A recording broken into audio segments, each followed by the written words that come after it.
सच्चिदानन्दरूपाय विश्वभूतपत्यादिहेतवे तापुत्रे विनाशाय श्रीकृष्णाय वयं नुमः।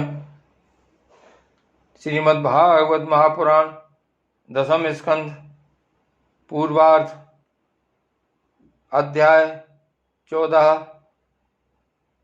ब्रह्मा जी के द्वारा भगवान की स्तुति।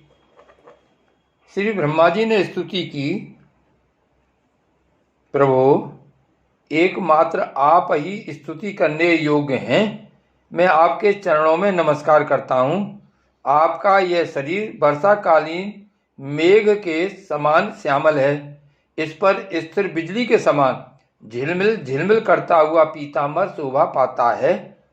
आपके गले में घूंची की माला, कानों में मकराकृति कुंडल तथा सिर पर मोर पंखों का मुकुट है।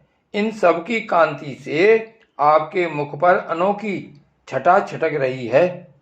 बच्चे स्थल पर लटकती हुई बनमाला और नन्ही सी हथेली पर दही भात का कौर, बगल में बेंत और सींग तथा कमर की फेंट में आपकी पहचान बताने वाली बांसुरी शोभा पा रही है। आपके कमल से सुकोमल परम सुकुमार चरण और यह गोपाल बालक का सुमधुर वेश मैं और कुछ नहीं जानता। बस मैं तो इन्हीं चरणों पर निछावर हूँ। स्वयं प्रकाश परमात्मन आपका यह श्री विग्रह भक्तजनों की लालसा अभिलाषा पूर्ण करने वाला है। यह आपकी चिन्मयी इच्छा का मूर्तिमान स्वरूप मुझ पर आपका साक्षात कृपा प्रसाद है। मुझे अनुग्रहित करने के लिए ही आपने इसे प्रकट किया है। कौन कहता है कि यह पंचभूतों की रचना है? प्रभु, यह तो अप्राकृत शुद्ध सत्व में है। मैं या और कोई समाधि लगाकर भी आपके इस सच्चिदानंद विग्रह की महिमा नहीं जान सकता। फिर आत्मानंद अनुभव स्वरूप साक्षात आपकी ही महिमा को तो कोई एकाग्र मन से भी कैसे जान सकता है? प्रभु, जो लोग ज्ञान के लिए प्रयत्न न करके अपने स्थान में ही स्थित रहकर केवल सत्संग करते हैं और आपके प्रेमी संत पुरुषों के द्वारा गाई हुई आपकी लीला कथा का जो उन लोगों के पास रहने से अपने आप सुनने को मिलती है, शरीर वाणी और मन से विनयावनत होकर सेवन करते हैं, यहाँ तक कि उसे ही अपना जीवन बना लेते हैं, उसके बिना जी ही नहीं सकते। प्रभु, यद्यपि आप पर त्रिलोकी में कोई कभी विजय नहीं प्राप्त कर सकता, फिर भी वे आप पर विजय प्राप्त कर लेते हैं। आप उनके प्रेम के अधीन हो जाते हैं। भगवान, आपकी भक्ति सब प्रकार के कल्याण का मूल स्रोत उद्गम है। जो लोग उसे छोड़कर केवल ज्ञान की प्राप्ति के लिए श्रम उठाते और दुख भोगते हैं, उनको बस क्लेश ही क्लेश हाथ लगता है और कुछ नहीं। जैसे थोती भूसी कूटने वाले को केवल श्रम ही मिलता है, चावल नहीं। हे अच्युत, हे अनंत, इस लोक में पहले भी बहुत से योगी हो गए हैं। जब उन्हें योगादि के द्वारा आपकी प्राप्ति न हुई, तब उन्होंने अपने लौकिक और वैदिक समस्त कर्म आपके चरणों में समर्पित कर दिए। उन समर्पित कर्मों से तथा आपकी लीला कथा से उन्हें आपकी भक्ति प्राप्त हुई। उस भक्ति से ही आपके स्वरूप का ज्ञान प्राप्त करके उन्होंने बड़ी सुगमता से आपके परम पद की प्राप्ति कर ली। हे अनंत, आपके सगुण निर्गुण दोनों स्वरूपों का ज्ञान कठिन होने पर भी निर्गुण स्वरूप की महिमा इंद्रियों का प्रत्याहार करके शुद्धांतःकरण से जानी जा सकती है। जानने की प्रक्रिया यह है कि विशेष आकार के परित्याग पूर्वक आत्माकार अंतःकरण का साक्षात्कार किया जाए। यह आत्माकारता घटपटादि रूप के समान ज्ञेय नहीं है, प्रत्युत आवरण का भंग मात्र है। यह साक्षात्कार, यह ब्रह्म है।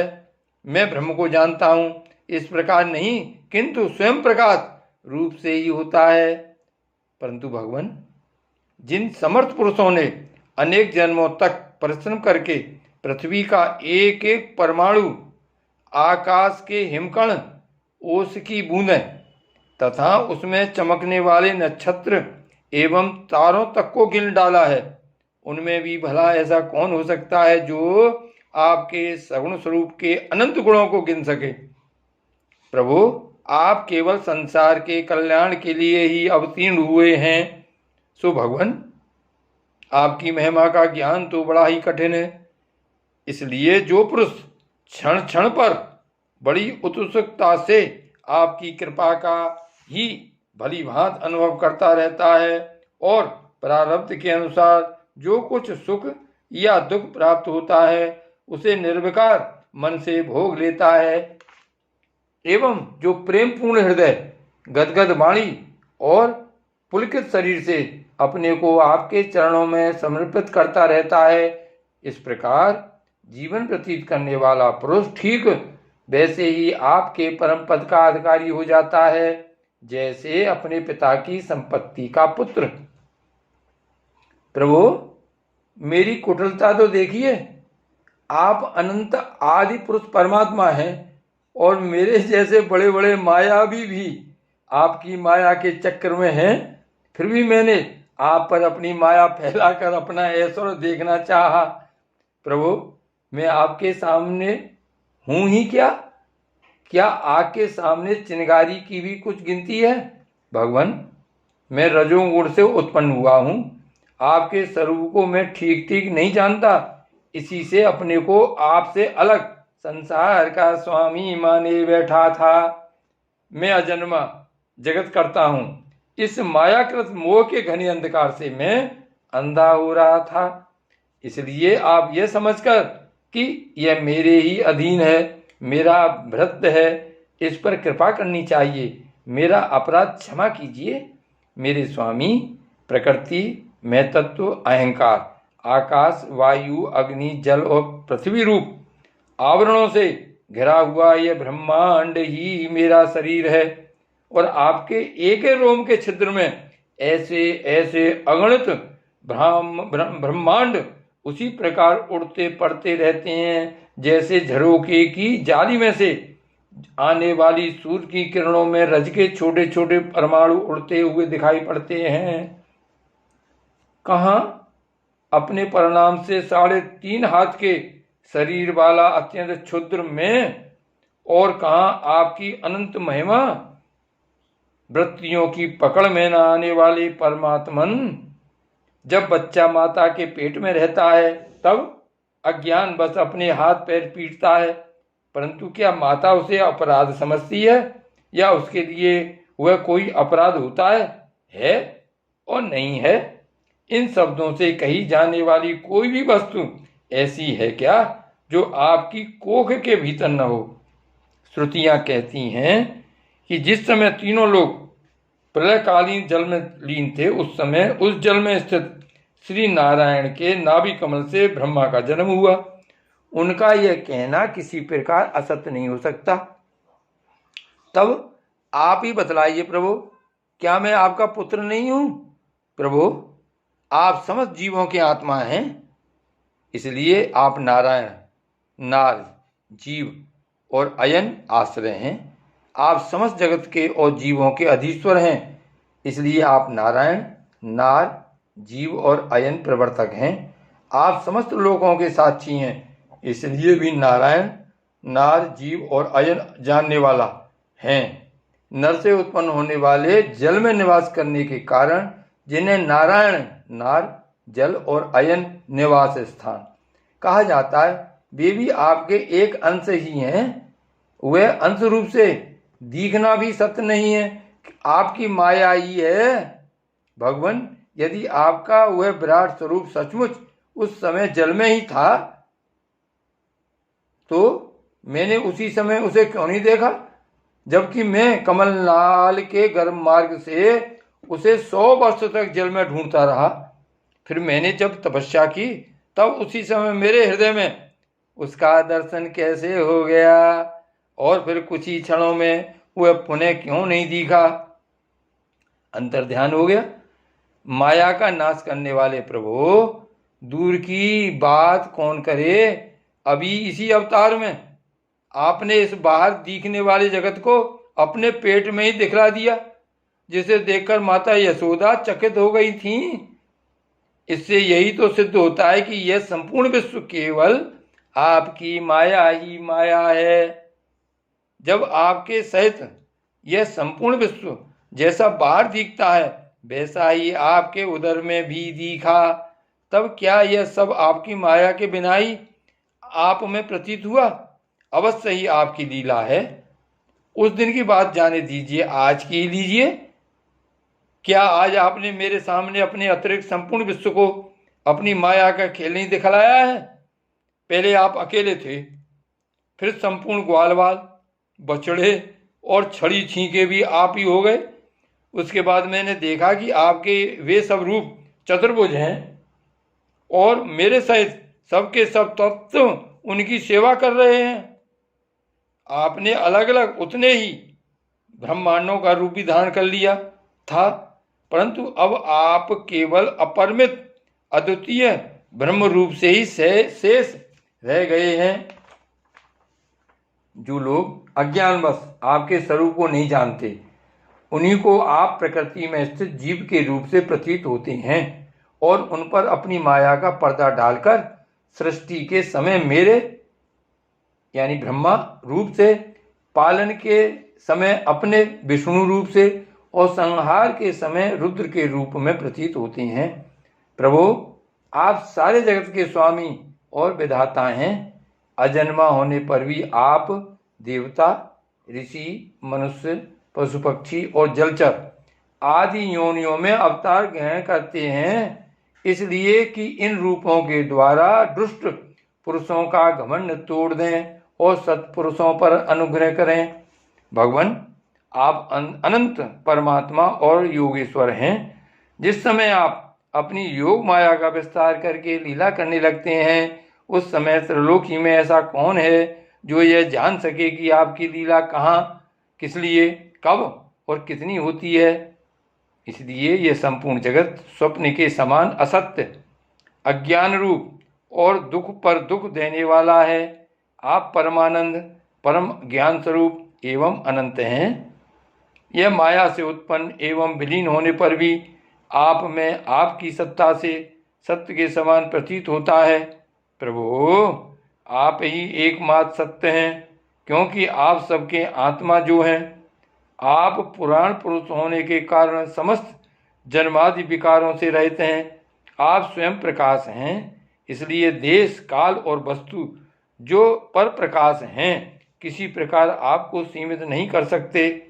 आप उनके भी आदि प्रकाशक हैं। आप अविनाशी होने के कारण नित्य हैं। आपका आनंद अखंडित है। आप में न तो किसी प्रकार का मल है और न अभाव। आप पूर्ण एक हैं। समस्त उपाधियों से मुक्त होने के कारण, समस्त उपाधियों से मुक्त होने के कारण आप अमृत स्वरूप हैं। आपका यह ऐसा स्वरूप समस्त जीवों का ही अपना स्वरूप है, जो गुरु रूप सूर्य से तत्वज्ञान रूप दिव्य दृष्टि प्राप्त करके उससे आपको अपने स्वरूप के रूप में साक्षात्कार कर लेते हैं। वे इस झूठे संसार सागर को मानो पार कर जाते हैं। संसार सागर के झूठा होने के कारण इससे पास जाना भी अविचार दशा की दृष्टि से ही है। जो पुरुष परमात्मा को आत्मा के रूप में नहीं जानते, उन्हें इस अज्ञान के कारण ही इस नाम रूपात्मक निखिल प्रपंच की उत्पत्ति का भ्रम हो जाता है, किंतु ज्ञान होते ही इसका आत्यांतिक प्रलय हो जाता है। जैसे रस्सी में भ्रम के कारण ही सांप की प्रतीति होती है और भ्रम के निवृत्त होते ही उसकी निवृत्ति हो जाती है। संसार संबंधी बंधन और उससे मोक्ष, ये दोनों ही नाम अज्ञान से कल्पित हैं। वास्तव में ये अज्ञान के ही दो नाम हैं। ये सत्य और ज्ञान स्वरूप परमात्मा से भिन्न अस्तित्व नहीं रखते। जैसे सूर्य में दिन और रात का भेद नहीं है, वैसे ही विचार करने पर अखंड चित स्वरूप केवल शुद्ध आत्म तत्व में न बंधन है और न तो मोक्ष। भगवान, कितने आश्चर्य की बात है कि आप हैं अपने आत्मा, पर लोग आपको पराया मानते हैं, और शरीर आदि हैं पराये, किंतु उनको आत्मा मान बैठते हैं, और इसके बाद आपको कहीं अलग ढूंढने लगते हैं। भला अज्ञानी जीवों का यह कितना बड़ा अज्ञान है। हे अनंत, आप तो सबके अंतःकरण में ही विराजमान हैं, इसलिए संत लोग आपके अतिरिक्त जो कुछ प्रतीत हो रहा है उसका परित्याग करते हुए अपने भीतर ही आपको ढूंढते हैं। क्योंकि यद्यपि रस्सी में सांप नहीं है, फिर भी उस प्रतीयमान सांप को मिथ्या निश्चय किए बिना भला कोई सत्पुरुष सच्ची रस्सी को कैसे जान सकता है। अपने भक्तजनों के हृदय में स्वयं स्फुरित होने वाले भगवान, आपके ज्ञान का स्वरूप और महिमा ऐसी ही है, उससे अज्ञान कल्पित जगत का नाश हो जाता है। फिर भी जो पुरुष आपके युगल चरण कमलों का तनिक सा भी कृपा प्रसाद प्राप्त कर लेता है, उससे अनुग्रहित हो जाता है, वही आपकी सच्चिदानंदमयी महिमा का तत्व जान सकता है। दूसरा कोई भी ज्ञान वैराग्य आदि साधन रूप अपने प्रयत्न से बहुत काल तक कितना भी अनुसंधान करता रहे, वह आपकी महिमा का यथार्थ ज्ञान नहीं प्राप्त कर सकता।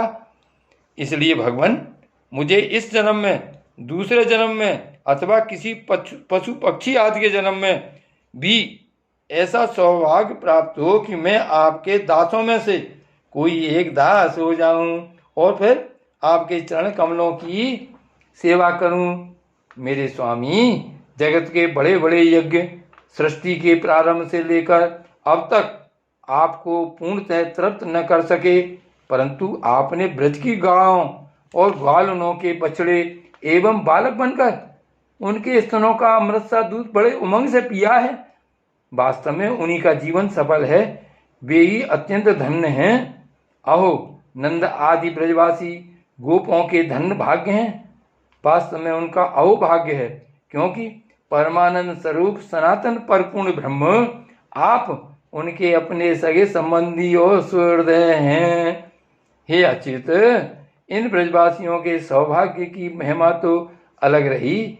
मन आदि 11 इंद्रियों के अधिष्ठात देवता के रूप में रहने वाले महादेव आदि हम लोग बड़े ही भाग्यवान हैं, क्योंकि इन ब्रजवासियों की मन आदि 11 इंद्रियों को प्याले बनाकर हम आपके चरण कमलों का अमृत से भी मीठा, मदरा से भी मादक मधुर मकरंद रस पान करते रहते हैं।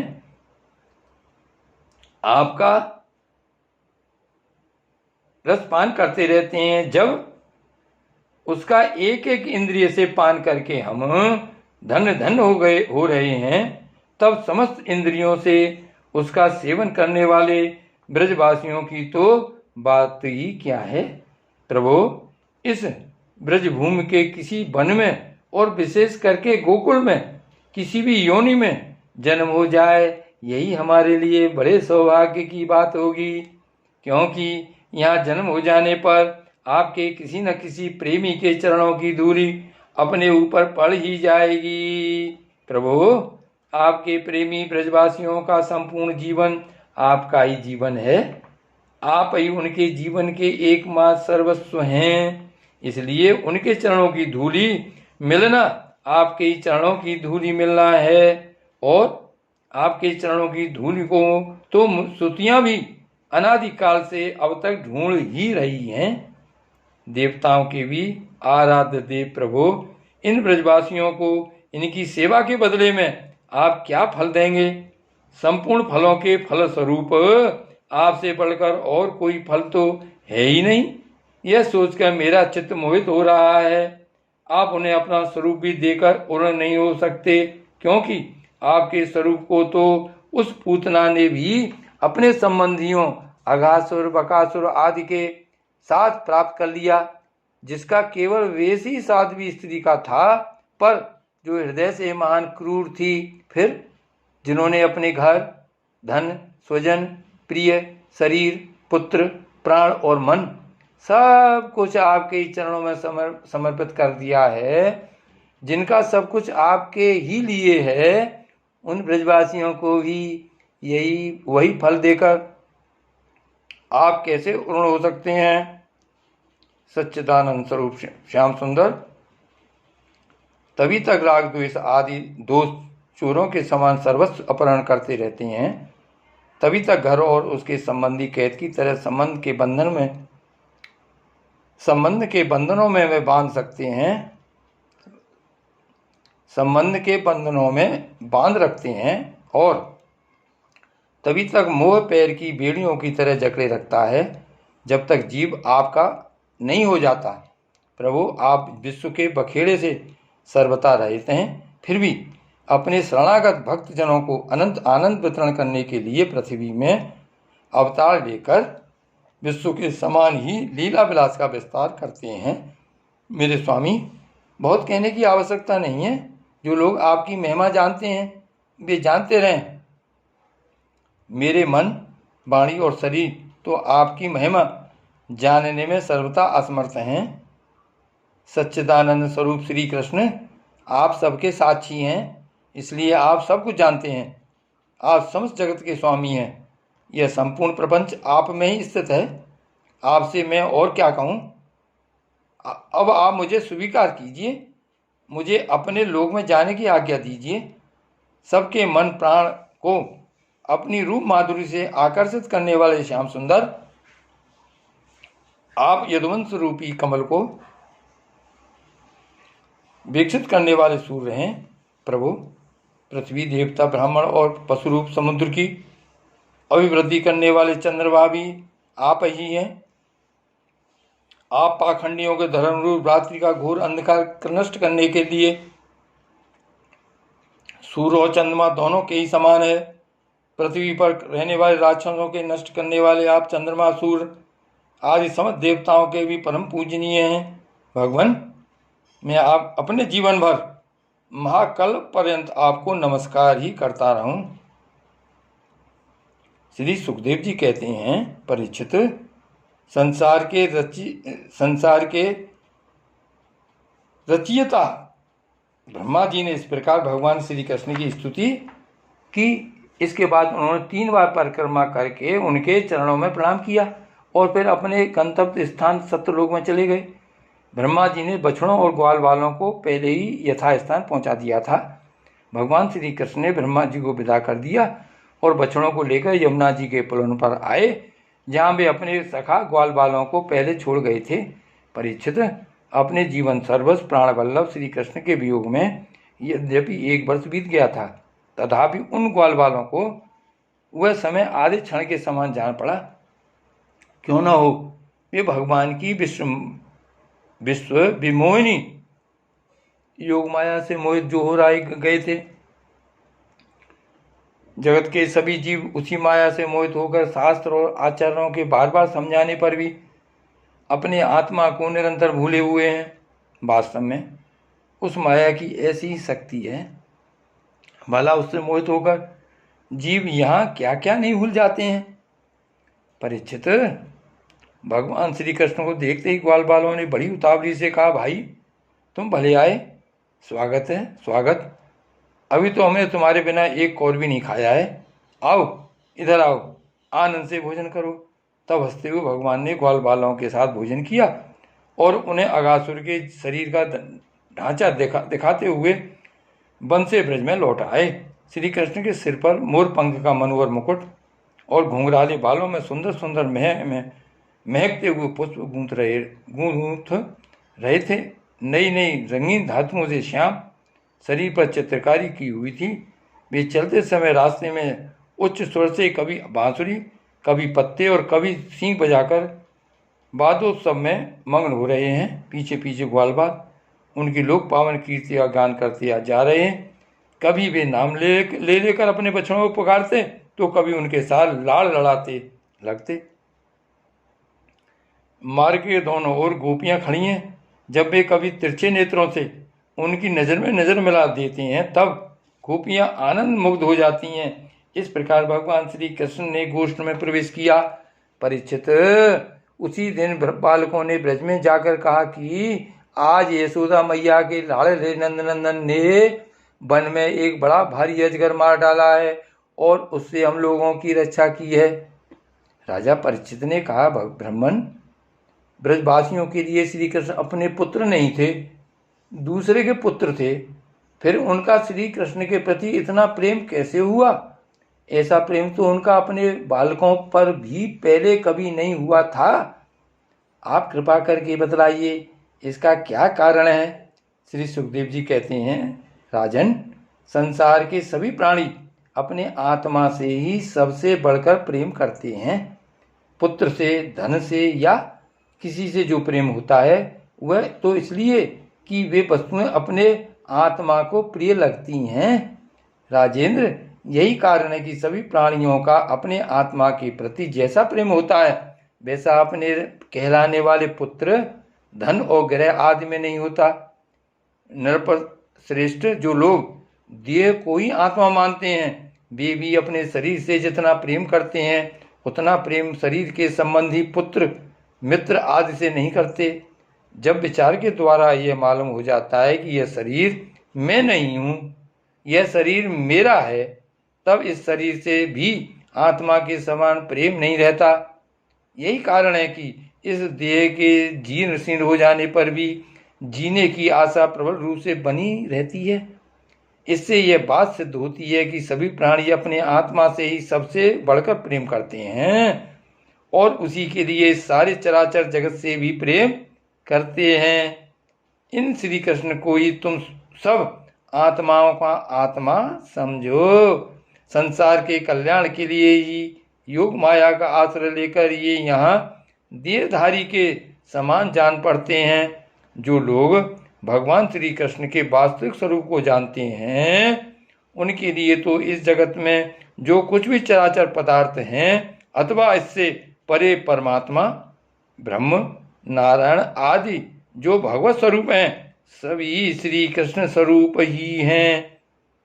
श्री कृष्ण के अतिरिक्त और कोई प्राकृत अप्राकृत वस्तु है ही नहीं।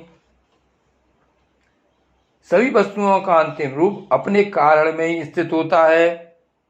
उस कारण के भी परम कारण हैं भगवान श्री कृष्ण। तब भला बताओ किस वस्तु को श्री कृष्ण से भिन्न बतलाएं?